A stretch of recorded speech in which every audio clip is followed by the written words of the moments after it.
and welcome to my beautiful Halloween. So we're going to be creating this fantasy owl look.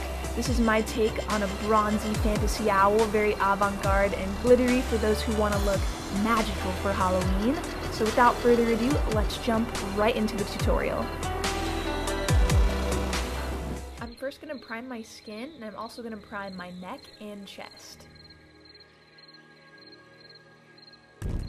Using a washable glue stick, I'm going to glue back my brows and conceal them with a full coverage concealer. With the Dewy Finish foundation, I'm going to be airbrushing my foundation on. You can apply a full base of foundation and concealer of your choice.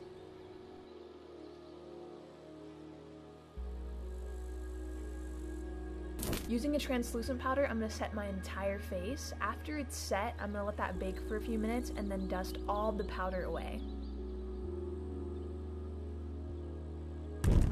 With the medium shade of contouring powder, I'm going to start shaping my face. So I'm going to contour the hollows of the cheeks, the jawline, and also my temples. Using a matte highlighting powder, I'm going to add some brightness right underneath the contour. Using a bright orange blush, I'm going to blend into the top of my cheeks. Highlight the cheeks in a C shape using a gold highlighter. With a champagne highlighter, highlight the center of the face. So now I'm going to be blending a warm brown eyeshadow into my crease and blending up into my temples. With a light orange shadow, blend into the brow bone and under the corner of the eyes.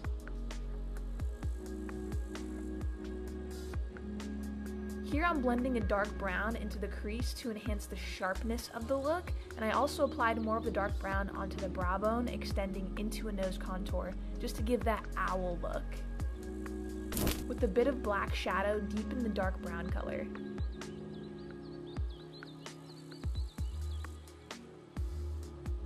Apply a copper eyeshadow to the inner eyelid.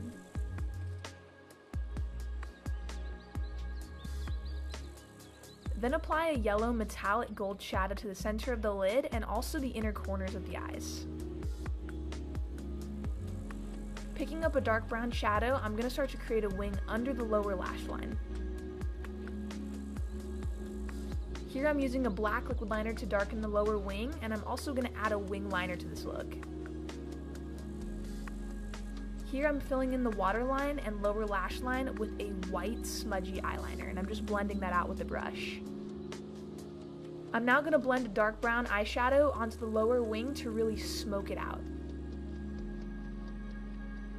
With the white face powder, I'm creating a bright patch of white under the eyes because with most owls, they do have this white, kind of bright feathering underneath their eyes. Using black, white, and brown water-activated paints, I'm going to start creating some lines that look like feathers along the lower wing. With the black paint, I'm using the back of my brush to create some dots.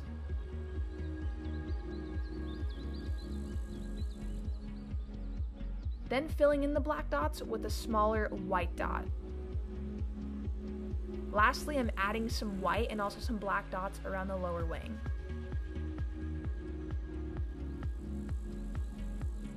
Using some reddish brown lashes, I'm going to cut them in half and place them along the lower wing, and I also used a black shadow just to blend the lash line in. Now for the fun part, which is my favorite part, I'm going to add some craft feathers to the look. Using face and body adhesive, I'm just going to stick these feathers around the eyes, and you can add as little or as much feathers as you want. You can also cut the feathers to fit your face perfectly.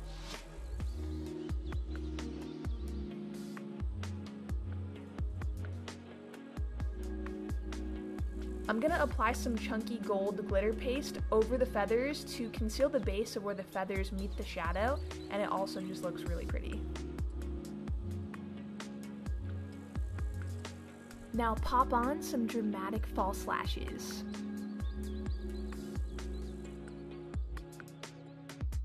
For lips, I'm applying a bronzy chocolate liquid lipstick. Now I'm going to start to airbrush my chest, and I'm using a dark brown airbrush paint, And I'm going to start to ombre down my chest with a mustard yellow airbrush paint.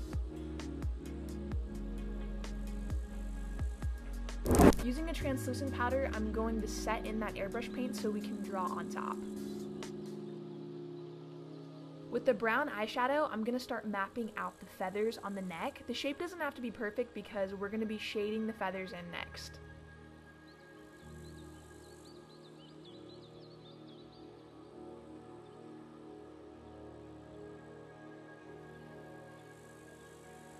Using a darker brown shadow, shade under where the feathers overlap each other. If something is laying over top of something else, there's always a shadow cast, so add in that darkness beneath the feathers. With the black eyeshadow, deepen up some of the feathers to make the neck look three-dimensional. You just need a touch of black added to those deep browns to get a more popping effect. I'm now just adding in some black airbrush paint to the very top of my neck to darken the feathers and create a darker shadow around the neck and the shoulders. So this owl needs to glisten in the moonlight, so I'm going to add some gold glitter, and I'm adhering it to my chest using primer water. With the black shadow, I'm going to add some darker spots on the feathers with a pretty random placement just to deepen everything. Pop in some colorful contacts if you have them, and then I'm popping on a wig. I went with this black and red ombre, and to fill in my hairline, I'm using a black eyeshadow. With the feathers that we used for the eyes, I'm going to apply some of these into the top of the wig. Lock everything in using a setting spray. Here I'm airbrushing my fingertips brown and then adding gold glitter heavily over the top. This is the final fantasy owl look. If you love this look, be sure to thumbs this video up and smash the subscribe button for more videos. Thank you all for tuning in to my beautiful Halloween, and I'll see you next time.